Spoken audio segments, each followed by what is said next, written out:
जब जिले के सबसे बड़े अधिकारी डीएम पूजा शर्मा की मां एक सादे कपड़ों में गरीब औरत की तरह एक बड़े और सरकारी बैंक में पैसे निकालने के लिए जाती है तो बैंक के सारे अधिकारी महिला को भिखारी समझ लेते हैं। किसी को नहीं पता था कि ये औरत जिले के सबसे बड़े अधिकारी डीएम मैडम साहिबा की मां है। सबने सोचा ये तो कोई भिखारी औरत है और ये इस बड़े और प्रोफेशनल बैंक में क्या करने आए होंगे। इतने में महिला धीरे धीरे चलते हुए काउंटर की ओर जाती है। काउंटर पर रेशमा नाम की सुरक्षा गार्ड बैठी हुई थी। बुजुर्ग औरत ने रेशमा से कहा, बेटी मुझे बैंक से पैसे निकलवाने हैं, ये रहा चेक। रेशमा ने बिना चेक देखे औरत से कहने लगी, तुम्हारी हिम्मत कैसे हुई बैंक में आने की? ये बैंक तुम्हारे जैसों के लिए नहीं है, भिखारी काहे की? ये बैंक बड़े लोगों का है, यहाँ पर बड़े बड़े लोगों के खाते हैं, तुम्हारे जैसी औरत की तो औकात ही नहीं है ऐसे बैंक में खाता खुलवाने की। निकलो यहाँ से वरना मार के भगाऊंगी। औरत ने कहा, बेटी तुम पहले तो चेक देखो, मुझे 5 लाख कैश निकलवाने हैं। ये सुनकर तो रेशमा भड़क उठी। ये कोई मजाक करने की जगह नहीं है। क्या लगता है तुम्हें? तुम मुझे कुछ भी बोलोगी और मैं मान लूंगी। तुम्हारी जैसी औरत की औकात ही नहीं है। और क्या बोला तुमने? 5 लाख? इतने पैसे कभी देखे हैं तुमने अपने जीवन में? जल्दी यहाँ से जाओ वरना धक्के देकर निकाल दूंगी। उसी समय बैंक मैनेजर ने अपने केबिन से बाहर झांका और पूछा, कौन है जो इतना शोर मचा रहा है? रेशमा ने तुरंत कहा, कोई भिखारी औरत है सर, जाने का नाम नहीं ले रही है। बैंक मैनेजर गुस्से में बाहर आता है और बिना कुछ पूछे उस बुजुर्ग महिला को एक जोरदार थप्पड़ मार देता है। थप्पड़ इतना तेज था कि वह महिला लड़खड़ा कर जमीन पर गिर पड़ती है। फिर वह मैनेजर सिक्योरिटी गार्ड को आवाज देता है, क्या कर रही हो? घसीट कर बाहर निकालो इसको। पता नहीं कहां कहां से आ जाते हैं ये लोग। रेशमा उस महिला को जबरन बैंक से बाहर धक्का मारकर निकाल देती है। वहां खड़े तमाम ग्राहक और स्टाफ खामोश होकर सब देख रहे थे। किसी को नहीं मालूम था कि वह औरत जिले की डीएम पूजा शर्मा की मां है और ये सारा दृश्य बैंक के सीसीटीवी कैमरों में रिकॉर्ड हो रहा था। घर पहुंचकर वो महिला रोते हुए अपनी बेटी डीएम पूजा शर्मा को फोन करती हैं और सारी आप बीती सुनाती हैं। कैसे बैंक में उनके साथ बेइज्जती की गई, कैसे उन्हें अपमानित करके बाहर निकाल दिया गया। पूजा ये सुनते ही अंदर तक कांप जाती है। उसके लिए ये किसी आग से कम नहीं था। वो रोते हुए अपनी मां से कहती हैं, मां कल मैं खुद आ रही हूं और आपके साथ चलकर उसी बैंक से पैसे निकलवाऊंगी। अगले दिन सुबह डीएम पूजा शर्मा साधारण सूती साड़ी पहनकर अपनी मां के साथ बैंक जाने को तैयार होती हैं। मां बेटी एक दूसरे को देखकर गले लगते हैं। आंखों में आंसू हैं, गर्व और पीड़ा दोनों। पूजा की मां को अपनी बेटी पर नाज है। उन्होंने कितनी कठिनाइयों से उसे पाला, पढ़ाया और आज इतने ऊंचे पद तक पहुंचाया। सुबह के ठीक 11 बजे मां बेटी बैंक के बाहर पहुंचती हैं। बैंक अभी तक नहीं खुला था, जबकि समय 10 बजे का था। पूजा शांतिपूर्वक दरवाजे के पास बैठकर इंतजार करती हैं। कुछ मिनटों बाद जब बैंक खुलता है, दोनों अंदर प्रवेश करती हैं। दोनों का पहनावा इतना साधारण था कि वहां मौजूद ग्राहक और कर्मचारी उन्हें एक आम ग्रामीण महिला समझ बैठते हैं। कोई सोच भी नहीं सकता था कि ये वही पूजा शर्मा है, जिले की डीएम। धीरे धीरे दोनों काउंटर की तरफ बढ़ती हैं। वहां वही रेशमा बैठी होती है।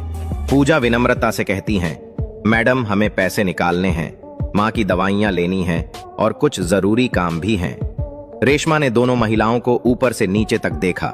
साड़ी में एक बुजुर्ग महिला और एक साधारण कपड़ों में युवती। किसी भी कोण से वे अफसर नहीं लग रही थीं। उसने व्यंग करते हुए कहा, आप शायद गलत बैंक में आ गई हैं। ये ब्रांच हाई प्रोफाइल क्लाइंट्स से डील करता है। पूजा शर्मा ने मुस्कुराते हुए उत्तर दिया, एक बार चेक कर लीजिए मैडम, अगर नहीं है तो हम चले जाएंगे। रेशमा ने बेमन से लिफाफा लिया और कहा, थोड़ा समय लगेगा, वेटिंग चेयर पर बैठ जाइए। पूजा मां का हाथ थामे कोने की एक खाली कुर्सी पर बैठ गईं। उन्होंने मां को पानी दिया और खुद भी शांत बैठी रहीं। बैंक में मौजूद लोग उन्हें घूर रहे थे। यहां अमूमन अमीर व्यापारी, अफसर और रसूखदार लोग आते थे, महंगी गाड़ियों और चमकदार कपड़ों में। ऐसे में साधारण कपड़ों में बैठी मां बेटी का वहां होना सबको अजीब लग रहा था। चारों तरफ फुसफुसाहटें शुरू हो गईं। किस गांव से आई हैं? पेंशन के चक्कर में आई होंगी। इनका खाता तो यहां हो ही नहीं सकता। पूजा सब कुछ सुन रही थीं, लेकिन शांत बनी रहीं। उनकी मां थोड़ी असहज थीं, लेकिन बेटी का संयम देखकर खुद को संभाल रही थीं। थोड़ी देर बाद पूजा ने रेशमा से कहा, अगर आप व्यस्त हैं तो कृपया मैनेजर से मिलवा दीजिए, मुझे जरूरी बात करनी है। रेशमा झुंझलाकर फोन उठाती है और मैनेजर के केबिन में कॉल कर देती है। सर, एक महिला हैं, कह रही हैं कि आपसे मिलना है, भेज दूं? मैनेजर ने शीशे से झांक कर देखा। साधारण सी महिला अपनी मां के साथ बैठी थी। अफसर जैसी तो बिल्कुल नहीं लग रही थी। उसने ठंडे स्वर में कहा, मेरे पास फालतू लोगों के लिए समय नहीं है, कह दो बैठें और इंतजार करें। रेशमा ने कहा, आप वेटिंग चेयर पर बैठिए, सर थोड़ी देर में फ्री होंगे। पूजा ने कुछ नहीं कहा, बस मां का हाथ थामे वहीं शांत बैठी रहीं। एक अफसर की गरिमा और एक बेटी की सहनशीलता के साथ पूजा शर्मा अब तक पूरी शांति और संयम में बैठी थीं। लेकिन मां की बेचैनी और लोगों की कानाफूसी देखकर उन्होंने धीरे से मां का हाथ दबाया और कहा, मां, लगता है इन लोगों को फर्क नहीं पड़ता, अब मुझे खुद बात करनी होगी। वो धीरे से उठी, साड़ी का पल्लू ठीक किया और सीधा मैनेजर के केबिन की ओर बढ़ने लगी। मैनेजर, जो अब तक शीशे के पीछे से उन पर निगाह रखे था, घबरा गया। उसने जल्दी से बाहर निकलकर पूजा का रास्ता रोका और बोला, हाँ बोलिए, क्या काम है? पूजा ने वही लिफाफा आगे बढ़ाया। मुझे पैसे निकलवाना है, मेरी माँ की दवाइयां लेनी है और भी बहुत सारे काम हैं, ये रहे चेक, आप देख लीजिए। मैनेजर ने लिफाफा हाथ में लिए बिना ही बेरुखी से जवाब दिया, जब खाते में पैसे नहीं होते तो ट्रांजैक्शन कैसे होगा? तुम्हारी तो इतनी औकात नहीं है कि तुम्हारे खाते में पैसे हो और बड़ा आया पैसे निकलवाने। पूजा अब भी बेहद शांत लहजे में बोली, अगर आप एक बार चेक कर लेते तो बेहतर रहता, ऐसे अनुमान लगाना ठीक नहीं। मैनेजर अब खुलकर हंसने लगा, भाई इतना एक्सपीरियंस है मेरा कि शक्ल देखकर ही समझ जाता हूं किसके पास क्या है। रोज आते हैं तुम्हारे जैसे लोग, और वैसे भी तुम्हारे अकाउंट में कुछ होगा, मुझे नहीं लगता। अब ज्यादा भीड़ मत लगाओ, देखो सब तुम्हें ही देख रहे हैं, माहौल बिगड़ रहा है। अच्छा होगा अगर अब चली जाओ। पूजा का चेहरा अब भी स्थिर था, मगर उनकी आंखों में एक अलग चमक थी। शांति की जगह अब सख्ती उतर चुकी थी। उन्होंने बिना कुछ बोले लिफाफा टेबल पर रखा और धीमे स्वर में बोली, ठीक है, जा रही हूं, लेकिन एक विनती है, इस लिफाफे में जो भी जानकारी है एक बार जरूर पढ़ लीजिएगा, शायद आपके काम की हो। इतना कहकर वो मां का हाथ थामे मुड़ी और दरवाजे की ओर बढ़ गईं। लेकिन जैसे ही गेट पर पहुंची वो पलटी और गहरी निगाहों से देखते हुए बोली, बेटा, इस व्यवहार का अंजाम तुम्हें भुगतना पड़ेगा, वक्त ही समझा देगा। पूरा बैंक कुछ पल के लिए सन्नाटे में डूब गया। कोई शोर नहीं, कोई गुस्सा नहीं, बस गरिमा से लिपटी एक चेतावनी जो किसी तूफान से कम नहीं थी। मैनेजर एक पल को ठिठका, फिर बुदबुदाया, बुढ़ापे में कुछ भी बोल जाते हैं लोग, चलो जाने दो, और वापस अपनी सीट पर बैठ गया। उसके सामने वही लिफाफा अब भी यूं ही टेबल पर पड़ा था, अदेखा, अनपढ़ा। उसे यह नहीं पता था कि उसी लिफाफे में वह सच छुपा है जो उसकी दुनिया पलट देने वाला है। अगले दिन बैंक की वही रूटीन शुरू होती है। क्लर्क अपने काम में, कैशियर अपनी गिनती में और मैनेजर फिर से उसी पुराने रौब में। लेकिन इस बार एक फर्क था। वही बुजुर्ग महिला जिसके साथ एक दिन पहले अपमान की सारी हदें पार की गई थीं, आज फिर उसी बैंक में दाखिल होती है। पर आज वह अकेली नहीं थी। उसके साथ एक तेज तर्रार अफसर था जो सूट बूट में चमक रहा था। उसके हाथ में चमचमाता हुआ ब्रीफकेस था। उन दोनों के प्रवेश करते ही पूरे बैंक की नजरें उसी दिशा में टिक जाती हैं। महिला बिना इधर उधर देखे सीधा मैनेजर के केबिन की ओर बढ़ती है। मैनेजर पहले तो उसे पहचान नहीं पाता, लेकिन जैसे जैसे वह करीब आती है, चेहरा साफ दिखने लगता है। वही महिला जिसकी सारी फाइलें उसने कल ठुकरा दी थीं, वही जिसकी साड़ी पर वह हंसा था, वही जिसे उसने हमारे जैसे ग्राहक नहीं चाहिए कहकर निकाल दिया था। अब उसके चेहरे पर हवाइयां उड़ने लगती हैं। घबराकर वह खुद केबिन से बाहर आ जाता है। महिला का चेहरा आज आत्मविश्वास और गरिमा से दमक रहा था। वह रुकती नहीं, सीधा मैनेजर के सामने खड़ी होती है और तीखे स्वर में कहती है, मैनेजर साहब, मैंने कल ही कहा था कि आपके व्यवहार का अंजाम भुगतना पड़ेगा। आपने न सिर्फ मुझे बल्कि मेरे जैसे हजारों आम नागरिकों को नीचा दिखाने की कोशिश की है। अब वक्त है सजा भुगतने का। मैनेजर बौखलाकर कहता है, आप कौन होती हैं मुझे सिखाने वाली?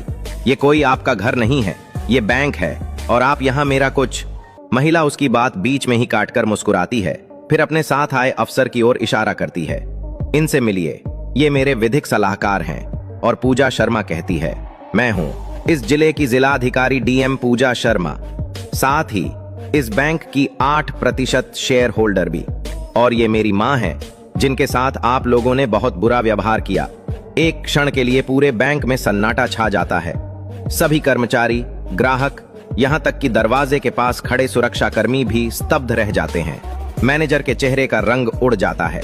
वो कुछ कहता उससे पहले ही पूजा शर्मा फिर बोलती हैं, तुम्हें बैंक मैनेजर के पद से तत्काल हटाया जा रहा है। अब तुम्हारी पोस्टिंग फील्ड में की जा रही है, जहां तुम्हें रोज आम जनता से मिलकर रिपोर्ट बनानी होगी। पूजा शर्मा ब्रीफकेस खोलते हैं और 2 दस्तावेज निकाल कर सामने रखते हैं। पहला, मैनेजर के तबादले का आदेश। दूसरा, कारण बताओ नोटिस, जिसमें लिखा था कि आपका व्यवहार बैंक की नीति के विपरीत पाया गया है। मैनेजर अब पूरी तरह पसीने पसीने हो चुका था। कांपते स्वर में कहता है, मैडम, मुझसे गलती हो गई थी, मैं शर्मिंदा हूं। कल की बातों के लिए दिल से माफी मांगता हूं। पूजा शर्मा की आंखें अब भी स्थिर थीं, पर आवाज में वो न्याय था जो किसी अधिकारी की पहचान होता है। माफी किस बात की मांग रहे हो? क्या सिर्फ मेरा अपमान किया था तुमने, या उन तमाम ग्राहकों का जो सादगी से आते हैं पर तुम्हारी नजर में केवल कपड़ों से आंके जाते हैं? क्या कभी बैंक की गाइडलाइन पढ़ी है तुमने? उसमें साफ लिखा है, हर ग्राहक समान है, कोई अमीर गरीब नहीं होता, और जो भी कर्मचारी भेदभाव करेगा उस पर कार्रवाई की जाएगी। फिर एक क्षण रुककर उन्होंने सख्त स्वर में कहा, मैं चाहती तो आज ही तुम्हें निलंबित कर देती, पर मैं एक मौका दे रही हूं खुद को सुधारने का। अगली बार तुम्हारा नाम नहीं, तुम्हारी पहचान मिटा दी जाएगी। फिर उन्होंने बैंक की सुरक्षा गार्ड रेशमा को बुलाया। रेशमा डरते हुए पास आई, उसकी आंखों में आंसू थे।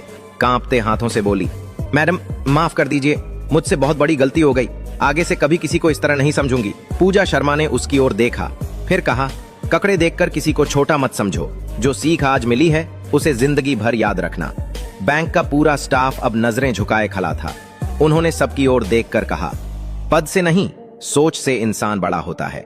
जो इंसानियत को समझे वही सच्चा अधिकारी होता है। यह कहकर पूजा शर्मा अपने मां के साथ बैंक से बाहर निकल गईं। बैंक में कुछ पलों का सन्नाटा छा गया। फिर एक एक कर सबने एक दूसरे की ओर देखा। सबकी सोच बदल चुकी थी। उस दिन के बाद बैंक का माहौल बदल गया। अब हर ग्राहक को सम्मान मिलने लगा। किसी की साड़ी देखकर उसे गरीब नहीं कहा गया, और सभी के दिल में ये बात बैठ गई, कभी मत समझो किसी आम आदमी को मामूली, अगली बार वही तुम्हारे सामने खास बनकर खड़ा हो सकता है। दोस्तों, इस वीडियो से हमें एक बहुत बड़ी सीख मिलती है। हमारे देश में अक्सर ऐसा देखने को मिलता है कि लोग दूसरों को उनके कपड़ों, हालात या स्थिति से आंकते हैं, लेकिन ये कहानी हमें ये समझाती है कि किसी को भी उसके पहनावे या सादगी से कभी कमतर मत समझिए। हो सकता है वो इंसान आपसे भी कहीं ज्यादा ऊंचे पद पर हो या कहीं ज्यादा इज्जतदार हो। हर इंसान को बराबर सम्मान देना चाहिए, गरीब हो या अमीर। हर किसी के साथ इंसानियत से पेश आना ही असली इंसानियत है। यही हमारी तहजीब है, यही हमारी संस्कृति। अगर आपको ये वीडियो पसंद आया हो तो कृपया इसे लाइक जरूर करें, हमारे चैनल को सब्सक्राइब करें और नीचे एक प्यारा सा कमेंट करके जरूर बताएं कि आप हमें किस शहर, किस राज्य या किस देश से देख रहे हैं। हमें जानकर बहुत खुशी होगी कि हमारी कहानियां कहां-कहां तक पहुंच रही हैं। फिर मिलते हैं एक नई, सच्ची और सीख देने वाली कहानी के साथ। तब तक के लिए जय हिंद, जय भारत।